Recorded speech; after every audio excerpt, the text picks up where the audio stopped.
তখন ভিড়ের মধ্য থেকে হঠাৎ একজন যিশুকে বলল, গুরুদেব, আমার ভাইকে একবার বলুন সে যেন আমার পৈতৃক সম্পত্তির ভাগটা আমাকে দিয়ে দেয়। উত্তরে যিশু বললেন, বন্ধু, তোমাদের নিজেদের ব্যাপারে কোনো বিচার বা নিষ্পত্তি করার অধিকার কে আমাকে দিয়েছে? তারপর তিনি সকলকে লক্ষ্য করে বললেন, সাবধান, সব রকম লোভের হাত থেকে নিজেদের বাঁচাও তোমরা।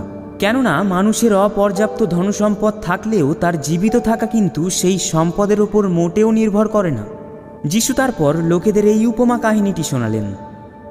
একজন ধনী লোকের জমিতে প্রচুর ফসল হয়েছিল। সে মনে মনে ভাবতে লাগলো, এখন আমি কি করি? আমার এই ফসল জমিয়ে রাখবার মতো জায়গা তো আমার নেই।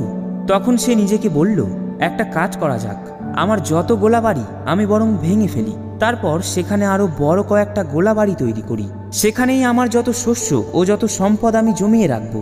তারপর নিজেকে বলবো, ওহে, তোমার তো অনেক সম্পদ জমা হয়েছে, অনেক অনেক বছরের মতো। এখন একটু আরাম করো, খাও দাও, ফুর্তি করো।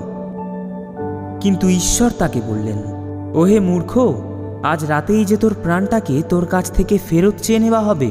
তখন নিজের জন্য যা কিছু রেখেছিস তুই, সেসব কার হাতে গিয়ে পড়বে? যিশু এরপর বললেন, যে লোক নিজের জন্য সম্পদ সঞ্চয় করে রাখে অথচ ঈশ্বরের দৃষ্টিতে নিঃস্বই থেকে যায়, তার অমন দশাই ঘটে।